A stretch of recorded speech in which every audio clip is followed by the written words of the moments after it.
All right, this is Steve Jewin of MMA Mania talking to Chris the Cut Honeycutt. Chris, how are you doing today? I'm doing good. How about yourself? No complaints. I'm really glad to talk to you because you got a really big fight coming up here at Bellator 156, June 17th, Save Mart Center, Fresno, California. And that's kind of a good deal for you, right? That's like a hometown fight. Yeah, it's good. It's I get to train my own gym like always, and I get to, have all the essentials that I need around me, and get to sleep in my own bed, go in, take care of business, and I don't have to worry about the whole flight and the connections and where's the supermarket and where's what and where am I staying and where's the sauna and have all those questions that I don't really want to get off the bed to go find out. Was that part of an influence in your decision to take this fight? Because it's a pretty quick turnaround since your Matt Secor fight.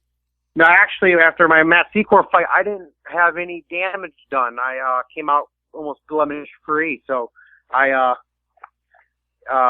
always been asking to be a little more active, and they're taking care of me, and they always have, and they was looking at opponent at welterweight and whatnot, but I was talking to my managers, and they thought it was a good idea to go up to middleweight and see if that translates well, because I'm able to be in the gym more and training more instead of having to, run 12, 15 miles every week to keep my weight under control.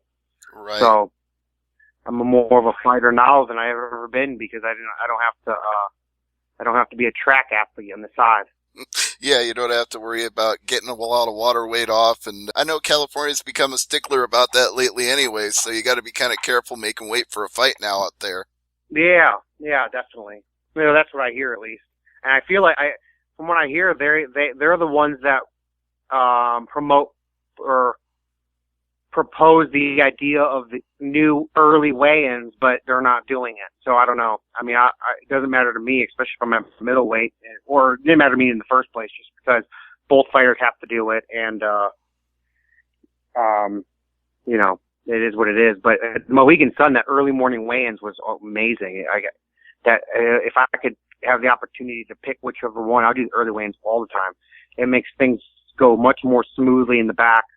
Working with the Athletic State Commission, everyone's got some food and water in them, and they're not real irritable, and they're not walking so slow. It's just kind of like everyone takes care of what they got to take care of, and they get out of there. Yeah, I've heard a lot of fighters say the same thing. They like the early morning weigh-in, then the afternoon weigh-in that's for the public. They can just go out there, be fresh, be ready to go, be able to cut a good promo when they get stuck a microphone in front of their face. It's just a happier experience all around. Oh yeah, definitely. They can put a little bit more of a show on versus, it's like, just hurry up, give them what they want. Where's my water? I hear you. So I know you said it's not too quick of a fight since you didn't take any damage fighting Matt Secor, but it is your third fight of 2016, and some fighters only take 3 fights in a whole year. So just how active are you looking to be? Yeah, I'd like to fight again by the end of the year for sure. I think, I can't say it confident 100% that I'm going to come out of this one unscathed. Mikkel Parlo is a pretty good striker, but I don't see him getting very many good strikes while he's on his back or his stomach. So I'm going to stick to the game plan, and the game plan goes well, I should come out of this not too banged up, and I'll be asking for another. That sounds like a good plan. And speaking of Parlo, we've talked already about the fact that you're taking this fight at middleweight. He's a former middleweight tournament finalist. So any thoughts on the fact that you're facing a guy who's been about as close to the mountaintop as you can get without being in title contention or having a title? I actually didn't know that until you just told me. That makes it even better. What a good way to open up into the middleweight division, huh? I mean, to get a win, to get a technical or a TKO on Mikkel Parlo as my debut at middleweight for Bellator, that is a statement, and I look forward to making it. It certainly would be, because the only other guy that did it to him in Bellator was Brennan Ward, Irish Brennan Ward. Yeah, I didn't see that fight, but I actually was talking to a couple of guys earlier today, and they say that he hit him so many times, and Mikkel is just one tough dude and just took it, and they actually called it a knockout, and he never even fell.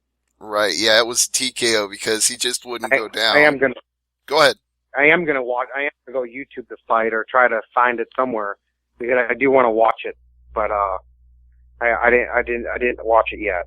You've already mentioned that he's a very tough guy. He's very hard to finish. We both know that. And you mentioned that he's going to have a hard time finishing when he's on his back. So is that the plan for the fight, is just take him down repeatedly? Yeah, I mean, obviously I'm not just going to rush in there like a meatball and just try to barrel double him, but I'll poke at the pocket. I'll see what he's doing, what his camp was a little like, and see how active he's going to be. But yeah, I mean, he will get taken down, and he will eventually. I don't know. I can't tell you which round it will be because I don't know. That's up to him. He's a pretty tough dude. When his will break, and then that's when I'll start really opening up for big shots. If that's on the feet, or if that's alongside the cage, or me just ground and pounding him. I seem to have a knack for that. That part's all kind of how things play out. But I know my cardio is on point. I can go 10 straight rounds, not just 3. So I plan on cramming all that effort into just 15 minutes. And at some point, he's going to get tired and he's going to think about it. And then that's the moment where, blood's in the water, and I'm going to, take advantage of it. And hopefully by the time he realizes that he needs to start fighting back, the ref's already looking to stop it.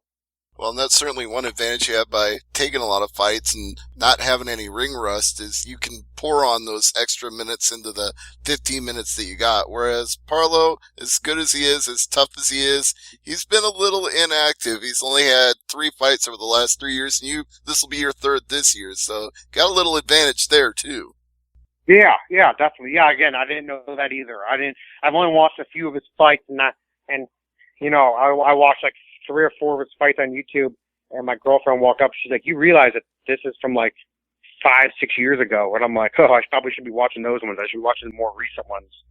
And it seemed like he won a lot of his fights earlier on in his career due to cardio, because people would just get so tired, and he would just beat them up then because they just got so tired of hitting him. And he's got a pretty good guard. He keeps his hands up. It's not really easy to get 100% clean shots on him.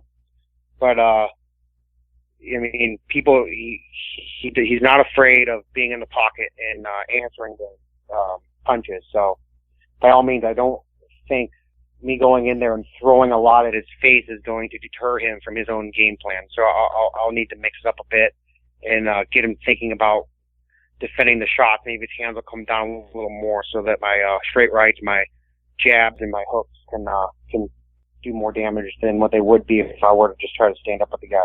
But he definitely does grind. He's got 7 knockouts and 5 decisions, so he's a guy that can either finish it or take it all the way. So it works either way for him. But I want to go back to something you said a little bit ago, which was that you're not going to rush in there like a meatball against him. And I'm wondering if that was maybe a little reference to the Paul Bradley fight, the rematch. Yeah, a little bit. I was beat. I fought Paul that first time. It went to no contest. I won the first round, and I looked good. I looked good in the ring. I circled a lot. I picked I went in and out of the pocket smoothly. I was getting some jabs off. I think the stats were at 26 significant landed punches, and he only had 1 in the first round. So I dominated the first round.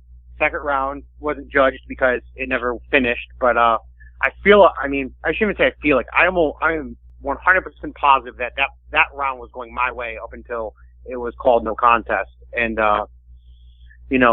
Paul had the stitches, so he had to obviously heal before he could fight again. I asked for another fight in the meantime. I didn't get it. No biggie.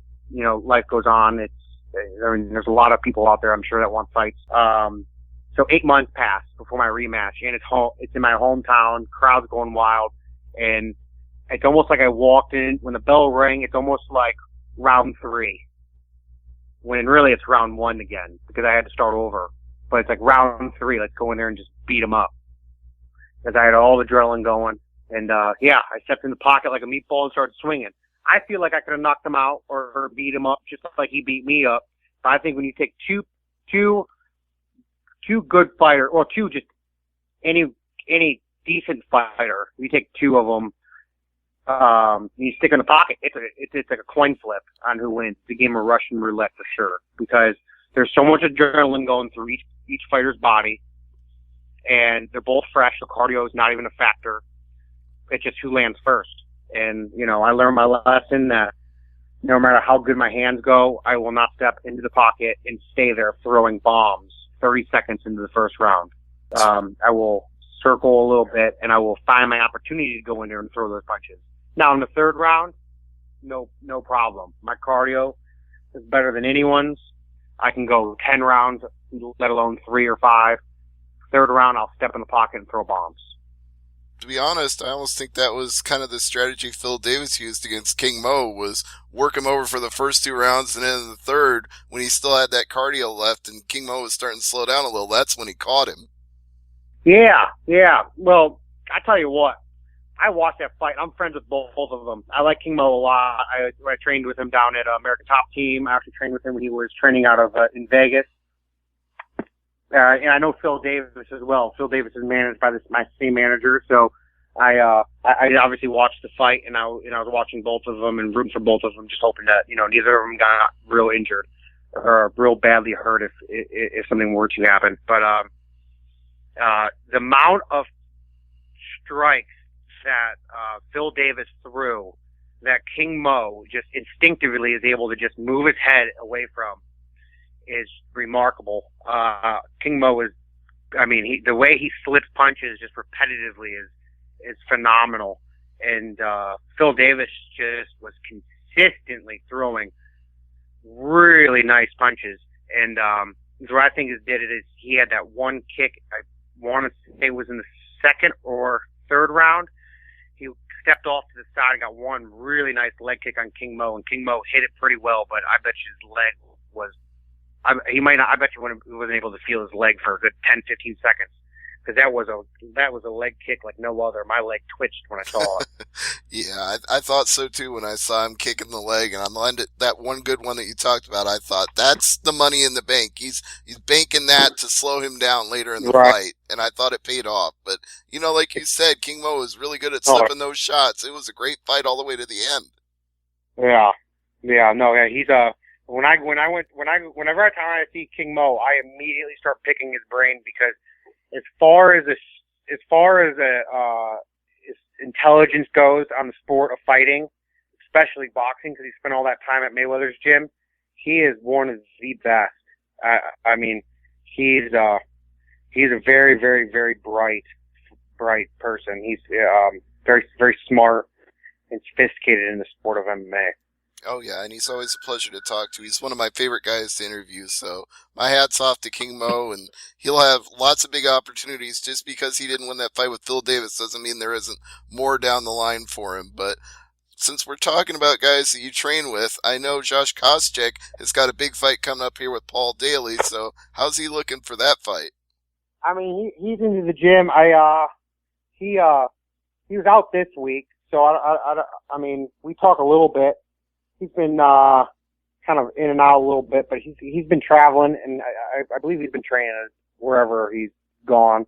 I've been so focused and tunnel visioned on my fight that I haven't really been paying much attention. But we got a couple new teammates. We have Ed Ruth, 3-time national champion. He was trying out for the Olympics, and then we also have Duran Wynn, and he's he was Olympic hopeful there for a while too, and now they just moved to Fresno about 3 or 4 weeks ago, 5 weeks ago, and they're you want to talk about tough. You get the wrestling back in the room.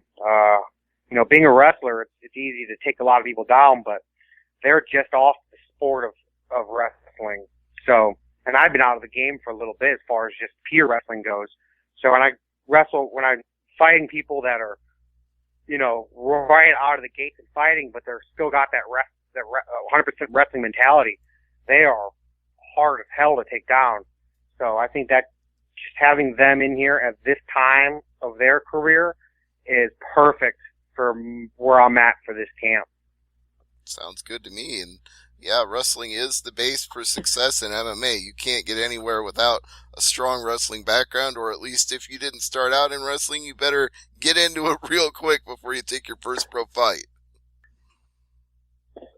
Yeah, definitely. And wrestling's, I feel like, the most simplest sport, but yet it's the hardest to learn. I try to teach some guys wrestling, and I feel like I succeed through time, but it's definitely not easy pickups. No, not at all. And nothing's going to be easy about this upcoming fight either. We've talked about how tough Mikkel Parlo is. We know how tough you are. Third fight this year, so you're proving it by just going back out there over and over again and showing people just how tough you are. So I want to congratulate you on this upcoming fight in Fresno. It's going to be fun to watch, and I want to give you this chance to make any plugs at this time. Oh, one more time? I missed the last part. Oh, I just said if you want to plug sponsors, teammate social media, whatever you want to throw out there. Okay. Yeah, I want to thank Affliction Clothing for sponsoring me. They got they got the best gear in the business, and Oak Grove for continuing to sponsor me through my career and all my fights. All right, that's it. No social media or anything else? Well, my Twitter and Instagram's Chris the Cut. Hey, one last question before I let you go today, Chris. My editor at MMA Mania noticed that I made a reference in my article to you being a UPC champion, and he said, UPC, I thought that was barcode. So can you tell me a little bit about UPC before I let you go? Oh yeah. It's the promoter is Jason Weiner, and that's actually, I've only fought middleweight with him. My first 4 professional fights was with the UPC, and I did get the UPC middleweight champion belt before signing with Bellator. And then at that time, I spent the first 3 years of my career trying to become smaller so I could actually make the welterweight division. Because when I first came out of college, I was way too big. There was no way I could make welterweight. It took time to shape my body from a pure wrestler's aspect, body physique to an MMA fighter. So I fought with the UPC there for about my first 2 or 3 years, and Jason Weiner treated me pretty well. And now that I'm with Bellator, he's actually a local guy here, so I actually talk to him from time to time as just on a friendly basis now. Very cool. So kind of feels like everything's coming full circle then, since you fought exclusively at middleweight for them. You're fighting middleweight for this fight in Bellator. I feel like it brings everything full circle around. Perfect. Yeah, definitely. All right, Chris, I really appreciate the time. Everybody listening and reading this right now, Chris the Cut Honeycutt will be fighting at Bellator 156, Save Mart Center, Fresno, California. I'm sure tickets are still available, but get them fast. Chris, I appreciate the time. Yes, thank you so much. Appreciate it.